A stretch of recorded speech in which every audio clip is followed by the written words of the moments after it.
dirais que ça te dérange que les gens fassent un certain travail. Peut-être que vous n'avez pas l'habitude de travailler et que vous avez plus l'habitude que vous baladez avec le chapeau, peut-être. Mais travailler, c'est le quotidien de tout le monde. Hein. Alors, ce qu'il dit, c'est une grosse connerie. Qu'est-ce que tu peux imaginer comme Parisien qui a un bien à 1 million d'euros? Vas-y, va lui parler avec tes babouches. Je déteste ta façon de parler, je t'assure, parce qu'elle est mélangée entre un manque de connaissances et d'absurdité, et avec des insultes qui vont essayer de te renforcer ton propos. Mais en réalité, tu racontes des conneries. Hein.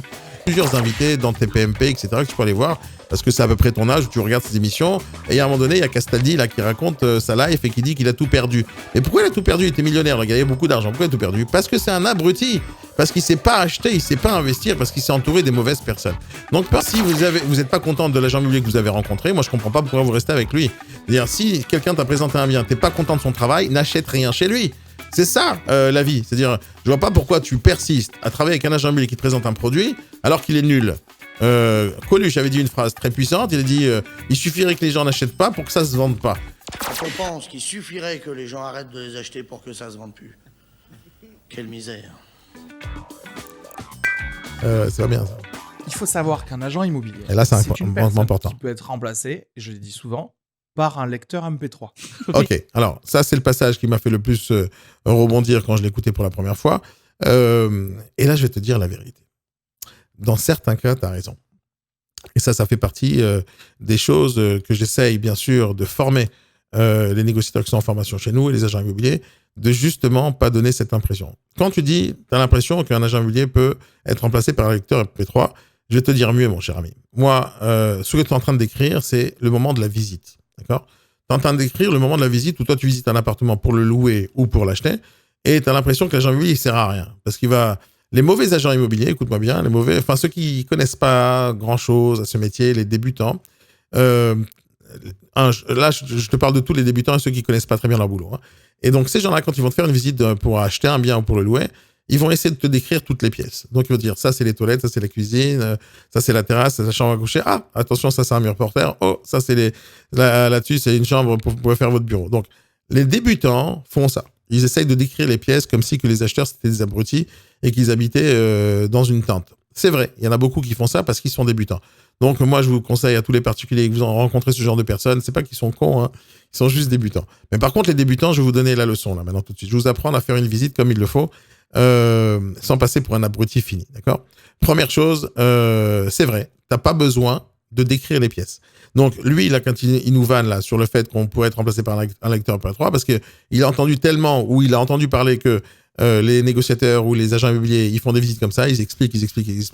Et lui, il s'imagine que ça pourrait être comme ça, comme dans des musées où tu as des écouteurs comme ça, et il y a quelqu'un qui te dit les trucs, et c'est un lecteur MP3. Si tu parles de ce sujet-là, tu as raison. Les explications d'un agent immobilier sont inutiles. Moi, je donne jamais des explications du bien à quelqu'un. Je lui dirai jamais ça c'est les toilettes, jamais ça c'est la chambre. Moi, je fais pas ça. Et je vais vous donner ma méthode de faire la visite. Elle est super simple. Je vais vous l'apprendre. Et ça là, je parle à des professionnels de l'immobilier qui font des visites. Je vais vous donner ma méthode et vous allez voir qu'elle est facile à utiliser et on passe pas pour des abrutis déjà. Et là, on n'a pas besoin de nous remplacer par un MP3. On n'a pas besoin de faire grand chose. Et je vous explique. Quand on a fait la visite à quelqu'un, quand on fait la visite à un acheteur, lui, il a déjà visité d'autres biens. Il a déjà vu plein. Donc, il sait exactement ce qu'il veut. Il connaît son budget, il connaît le secteur, il sait ce qu'il veut. Et nous, décrire un bien, ça c'est les toilettes, ça sert à rien. Lui, il avait déjà des toilettes là où il habitait. Donc, t'as pas besoin de lui expliquer ça. Et moi, ce que je fais lorsque je fais une visite, c'est que d'abord, moi, je connais le produit par cœur. C'est-à-dire, toutes les questions qu'ils vont me poser, je les connais par cœur et je les connais à l'avance. Et si je les connais pas toutes par cœur, elles sont écrites parce que j'ai fait mon boulot avant de faire la visite. Et donc, comme je connais les réponses par cœur et je sais ce qu'un acheteur veut, l'acheteur, il veut se projeter. Donc, il veut se balader dans la maison, il veut voir ce qu'il pourrait en faire de cette maison-là.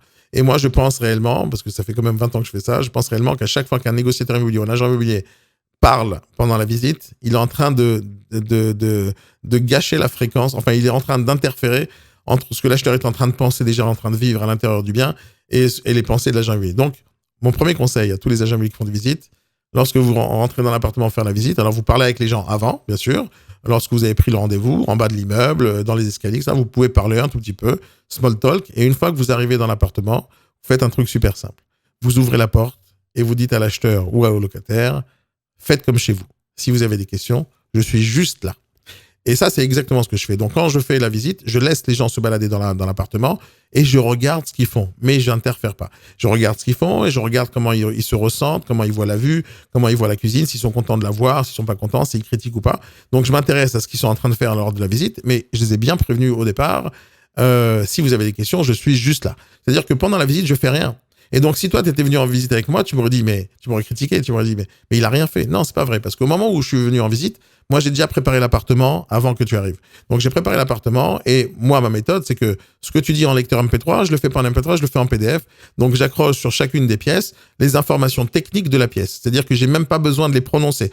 Déjà, un lecteur MP3, ça coûte de l'argent et il faut enregistrer, pas tout le monde peut le faire. Alors, moi, j'ai remplacé ça. Moi, je peux le faire, mais j'avais pas envie de déposer des lecteurs MP3 dans toutes les maisons que je fasse visite, que je fais des visites. Alors, qu'est-ce que je fais? J'ai des PDF déjà tout prêts, où j'explique le secteur et où je donne les informations, les détails de chaque pièce. Pourquoi je fais ça? Parce que justement, les détails techniques, c'est pas mon métier.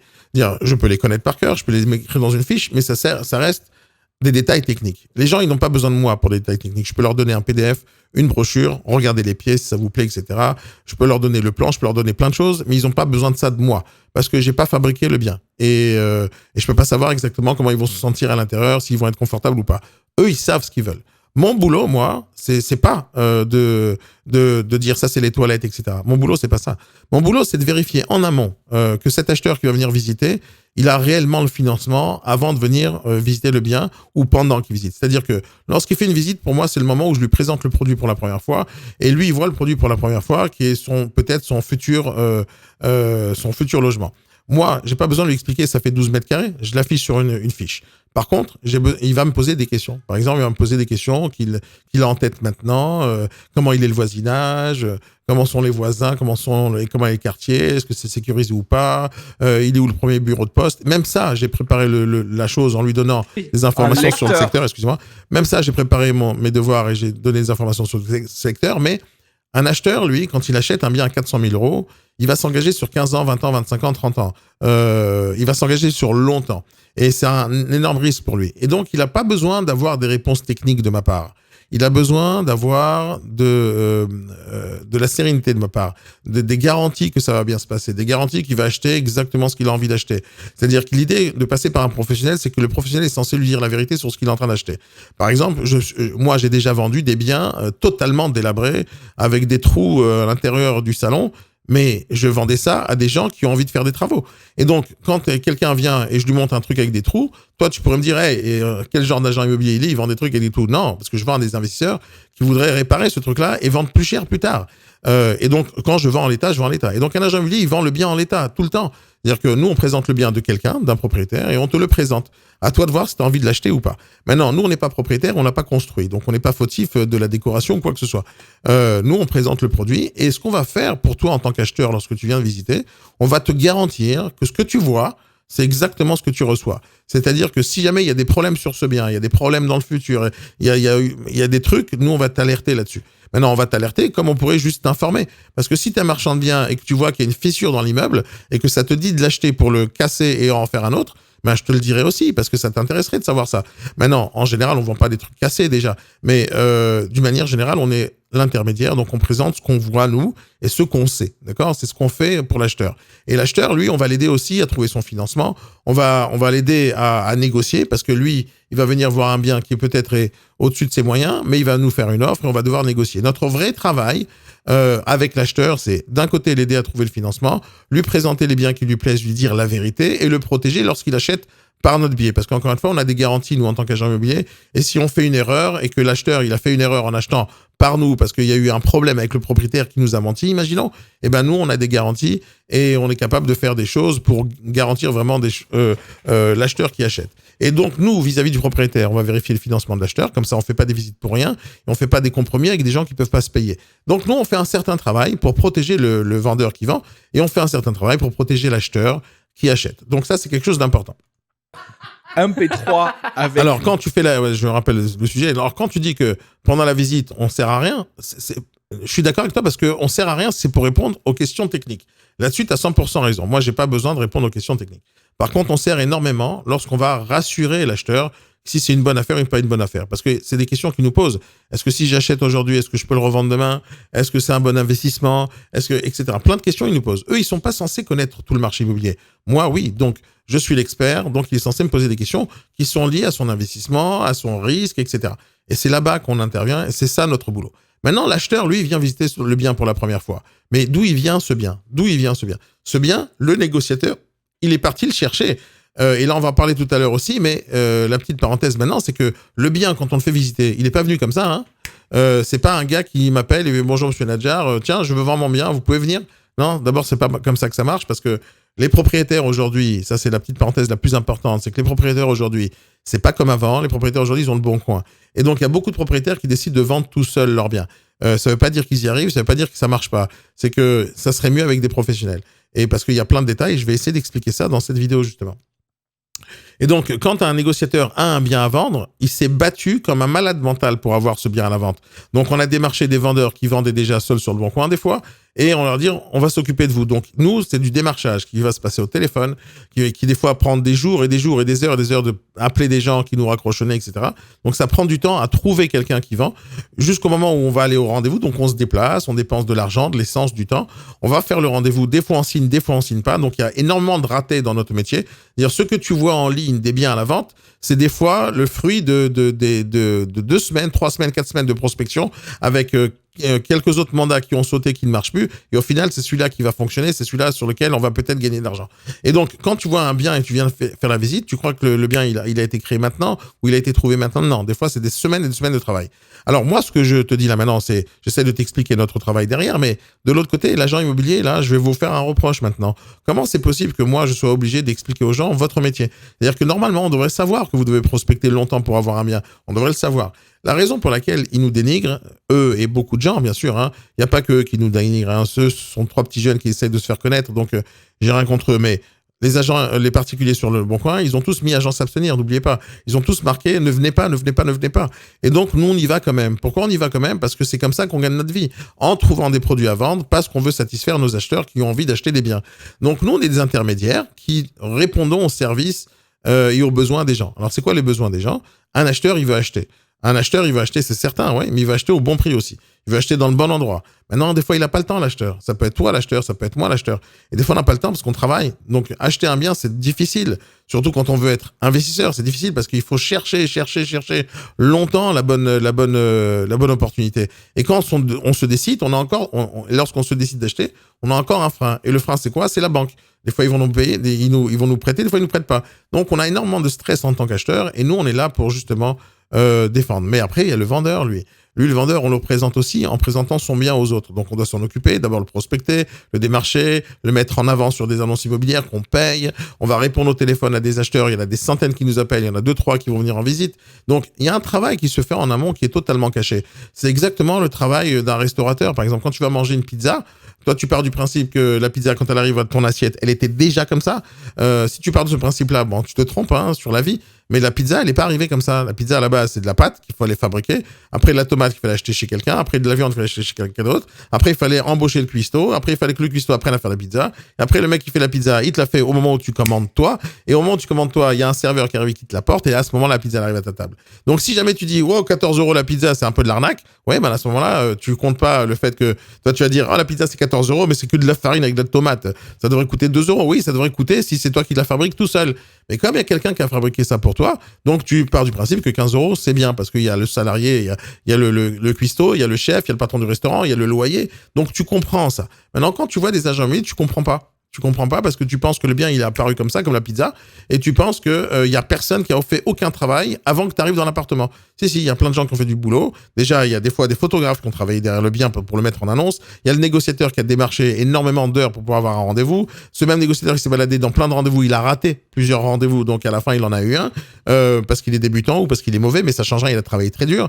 À la fin, il met des annonces, il passe des heures à répondre au téléphone. Après, il passe des heures à faire des visites. Et pour l'instant, il est payé 0, nada, d'accord, 0. Des fois, un bien peut... la moyenne, c'est pas comme ça que ça se passe chez moi, mais la moyenne en France, c'est qu'un mandat, donc un bien qui rentre dans une agence, il va durer dans l'agence 180 jours. Ça, c'est la moyenne en France. 180 jours, c'est beaucoup de temps, c'est 6 mois. Hein. Donc, il y a des biens qu'on a trouvés hier qui vont se vendre peut-être dans 6 mois. Ça, c'est pour les agences qui travaillent mal. Les agences qui travaillent avec mes techniques et ma méthode, comme par exemple le Mandao, on est capable de vendre un bien en moins d'1 mois. Maintenant, ça, c'est la parenthèse. Mais ça changerait que la moyenne, ça reste... même si moi, je fais ça en 1 mois, il y a des agences qui mettent 10 mois ou 11 mois ou 1 an pour vendre un bien. Et donc, c'est normal que pendant toute cette durée de temps, on n'a pas touché d'argent tant qu'on n'a pas vendu. Donc, imaginons qu'un bien, il reste 6 mois en ligne et seulement après 6 mois, on a vendu. Et qu'on a touché, et que l'agence, elle a pris 10 000 euros d'honoraires. Ça reste 10 000 euros divisé par 6 mois de travail. Est-ce que c'est aussi rentable que ça? Est-ce que c'est aussi...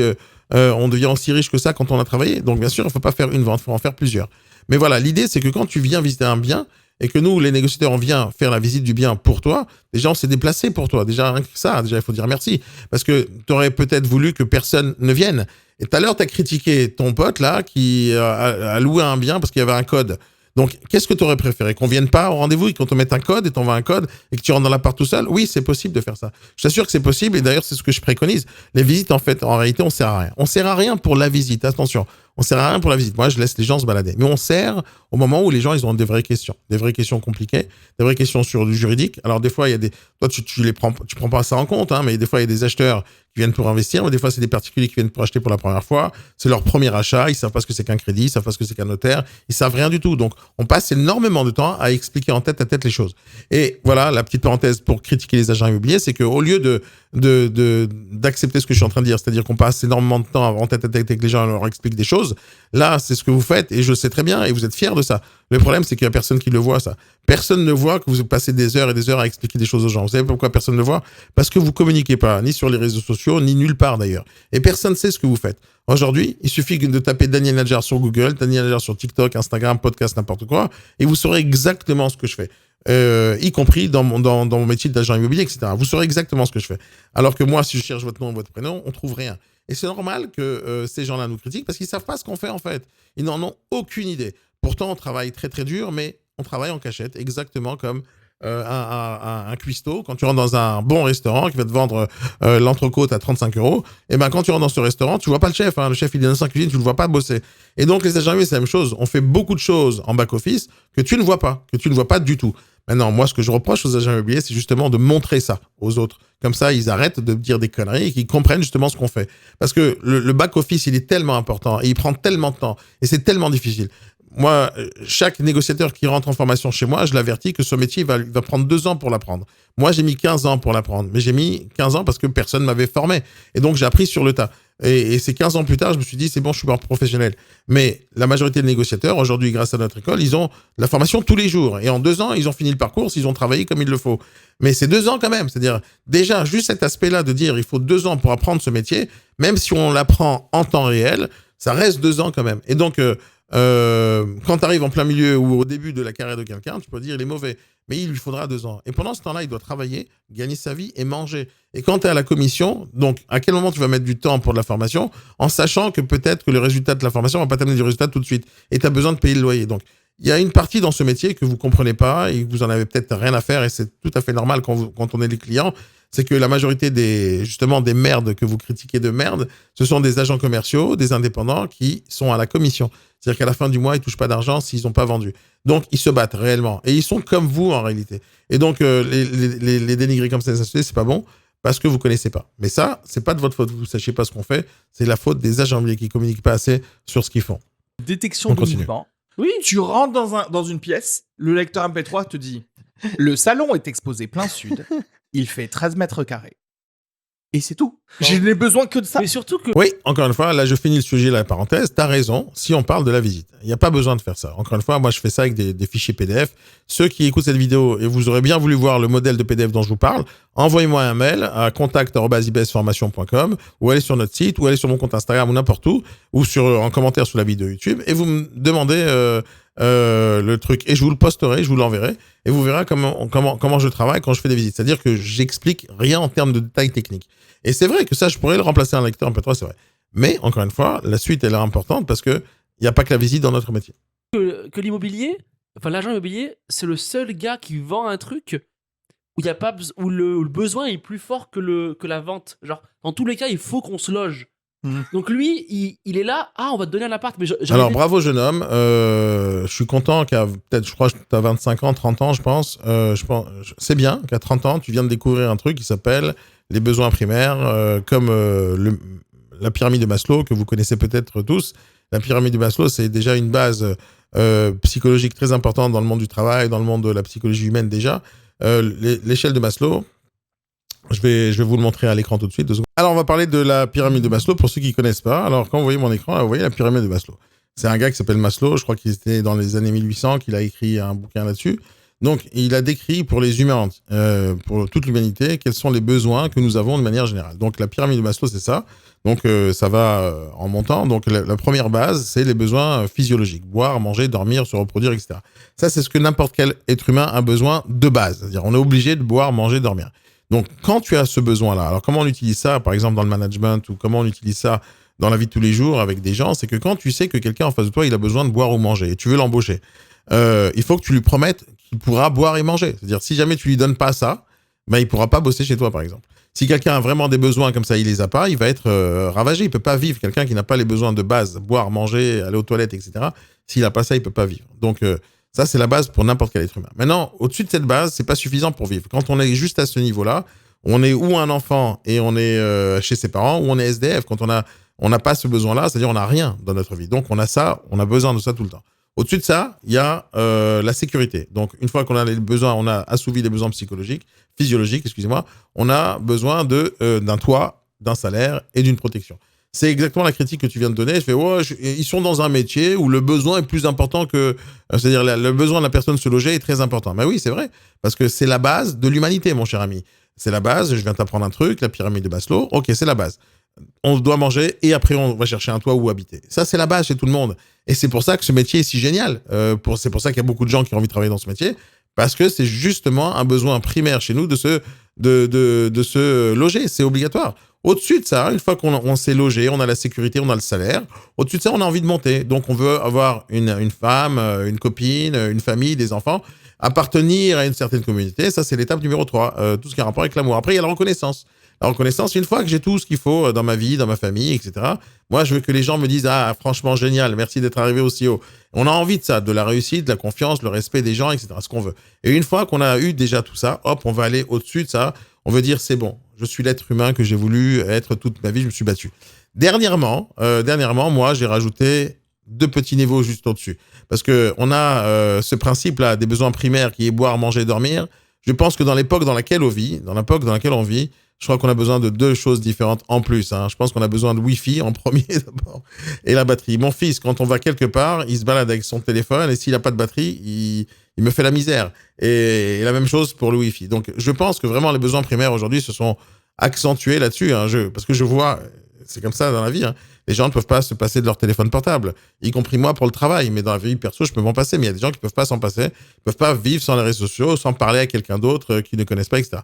Donc moi, je pense que c'est quelque chose d'important, ce principe-là, de comprendre les besoins primaires. Et c'est d'ailleurs pour ça que notre métier est si génial, parce que justement, on travaille dans un domaine où les besoins primaires... En fait, ça te fait chier qu'on ait un métier dont tu as besoin. Et ça te dérange que tu dois passer par nous. Mais en fait, ça marche comme ça dans plein de domaines. Tu es obligé de passer par EDF, tu es obligé de passer par un opérateur téléphonique, tu es obligé de passer par les câbles pour avoir la télé, etc. Tu es obligé. Et donc, l'agent immobilier, tu n'es pas obligé, en fait. Tu n'es pas obligé de passer par nous. Mais quand tu passes par nous, on va faire un certain travail qui va te protéger toi en tant que locataire, ou toi en tant qu'acheteur, ou toi en tant que vendeur. On va te protéger, c'est ça notre métier. On fait les choses à ta place. Donc, il y a une petite parenthèse importante. Encore une fois, je fais plein de parenthèses parce que c'est le but de cette vidéo. Mais on est dans un métier, donc agent immobilier, pour ceux qui viennent de se lancer, qui viennent de comprendre ce que c'est que ce métier, on est dans un métier où c'est un métier de service. C'est-à-dire, tout ce qu'on fait, on rend service à l'autre. C'est quoi un métier de service? C'est comme un hôtel. C'est-à-dire, tu as un lit chez toi à la maison, mais pourtant, tu vas à l'hôtel. Tu as à manger chez toi à la maison, mais pourtant, tu vas au restaurant. C'est-à-dire que c'est un service. Tu veux que les gens fassent quelque chose à ta place.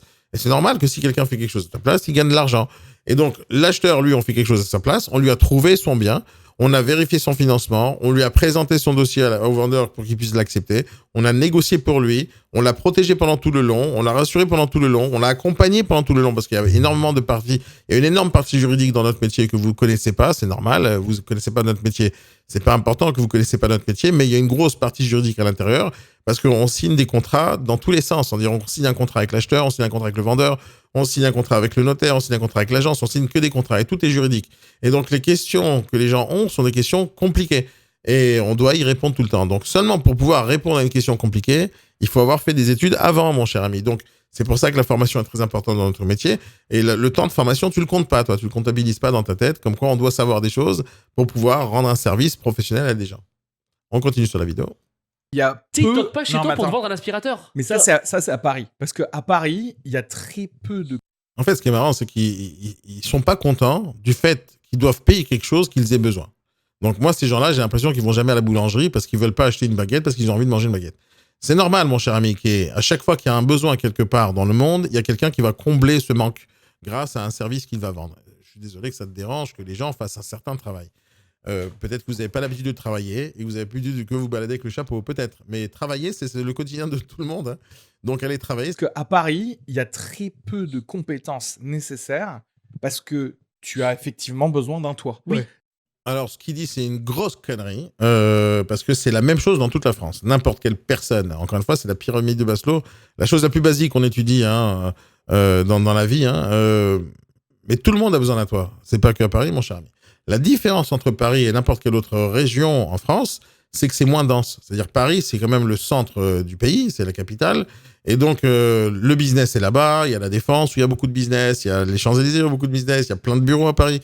Il y a plein de logements à Paris. Et tout le monde veut venir habiter Paris. Tout le monde. C'est pour ça qu'il y a autant de pollution. C'est pour ça qu'il y a plein de trucs comme ça. C'est pour ça aussi que les loyers montent. C'est-à-dire, quand tu veux habiter à Paris, tu vas devoir payer pour une certaine surface, je sais pas moi, 1500 balles de loyer par mois. La même surface, tu vas aller dans les banlieues, tu vas l'avoir à 400 € ou à 500 €. Et c'est normal, parce que c'est l'offre et la demande. Ce métier, c'est l'offre et la demande, comme n'importe quel métier d'ailleurs. Donc, s'il y a beaucoup de personnes qui veulent habiter à Paris, donc il y a pas beaucoup de biens, donc les prix sont chers. Et les locataires, on va les choisir. On va les choisir parmi tous. Quand tu es en Dordogne, par exemple, et tu as un bien à louer et que tu es la seule agence immobilière, et ça se trouve, tu auras un seul locataire. Donc, tu vas pas faire le chiant avec ce locataire, vu que tu as envie qu'il te loue ton bien, vu que c'est le seul. Quand tu es à Paris, à chaque fois que tu mets une annonce en location ou en vente, tu as des dizaines et dizaines d'appels. Donc, nous, on doit sélectionner les bonnes personnes. Encore une fois, des fois, c'est chiant pour vous de pas être sélectionné dans la location, et c'est vrai, ça m'est arrivé aussi à moi. Mais c'est pas la faute de l'agent immobilier. C'est que le propriétaire, lui, veut avoir des garanties comme quoi il va bien louer son bien, il va toucher de l'argent. Mais ça, c'est le métier, c'est les responsabilités du propriétaire et pas celui de l'agent. Nous, on vérifie le travail. Maintenant, c'est vrai que tu as raison, sur Paris, il y a beaucoup de demandes. Mais là, tu as dit aussi un autre truc, c'est qu'on n'a pas besoin de compétences parce qu'on travaille à Paris. Mais c'est quoi ces conneries? Qu'est-ce que tu peux imaginer comme ça? Comment tu peux dire un truc pareil? Imaginons que je suis boulanger, d'accord? Si je suis à Paris, comme il y a beaucoup de baguettes, j'ai besoin de moins de compétences. Et si je suis en Dordogne, il y a moins de baguettes, j'ai besoin de beaucoup de compétences. C'est n'importe quoi ce que tu dis. Justement, c'est parce qu'il y a beaucoup de demandes. C'est parce qu'il y a beaucoup de demandes et parce qu'il y a aussi des propriétaires qui peuvent se débrouiller seuls grâce au Bon Coin que l'agent immobilier doit être exceptionnel. D'ailleurs, je le dis tout le temps, moi, ça fait 20 ans que je travaille à Paris en tant qu'agent immobilier et je t'assure qu'à Paris, c'est l'endroit le plus difficile et pour prospecter, et pour vendre, et pour démarcher, et pour se faire une place.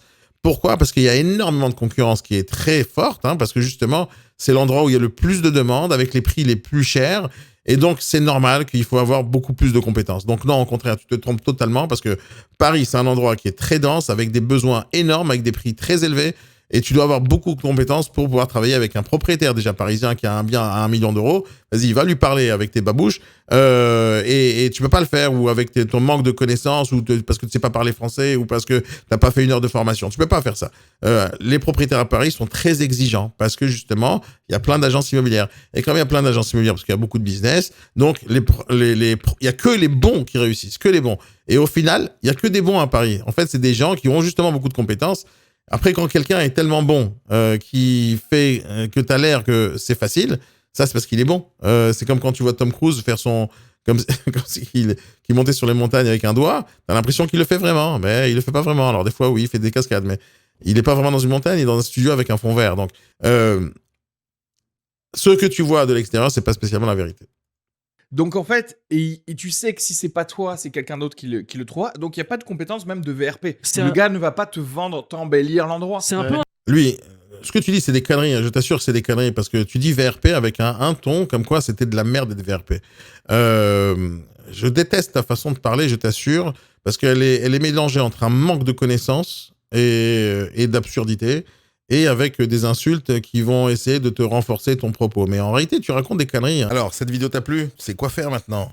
Tu likes la vidéo, tu t'abonnes à la chaîne et tu partages. C'est pas compliqué. Allez, à plus.